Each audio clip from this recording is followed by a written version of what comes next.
शिवसेनेची सभासद नोंदणी अपेक्षेपेक्षा कमी झाल्यानं पदाधिकाऱ्यांच्या समोर मंत्री गुलाबराव पाटलांनी खंत व्यक्त केली आहे। सभासद नोंदणी कमी झाल्यानं मला मुंबईमध्ये मान खाली घालावी लागली असं गुलाबराव पाटलांनी म्हटलंय। तर लाडकी बहीण योजनेचे पैसे एकनाथ शिंदेंनी सुरू केलेत असं सभासद नोंदणी करताना महिलांना सांगा, म्हणजे 100% सभासद नोंदणी पूर्ण होईल असा सल्ला गुलाबराव पाटलांनी कार्यकर्त्यांना दिलाय।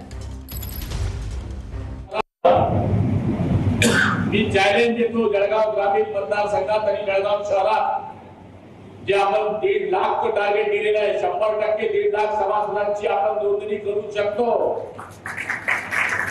मला खाली मान घालावी लागली मुंबईत, फक्त आपण 20,000 सभासद नोंदणी बात तो बडी बडी करताय गुलाबराव पाटील, ते खाली बोलले। पुरुषांपेक्षा जर महिलांनी ठरवलं तर महिला आघाडीची नोंदणी पुरुषांपेक्षा जास्त होऊ शकते। फक्त यांनी एकच सांगितलं पाहिजे की तुम्ही सभासद नोंदणी करा। तो कोणता पक्ष ज्याने लाडक्या बहिणीचे पगार चालू केले ते एकनाथ शिंदे। हे जर आपल्या महिला आघाडीने जर ठरवलं तर 100% महिलांची सभासद नोंदणी सुद्धा माझ्या महिलांना मी सांगितलं तुम्ही वेगळी टीम करा, तुम्हाला गाडी लागेल तर आम्ही गाडीची मदत करतो, तुमच्यावर 5-7 महिला घ्या, महिलेमध्ये जा, एका गावात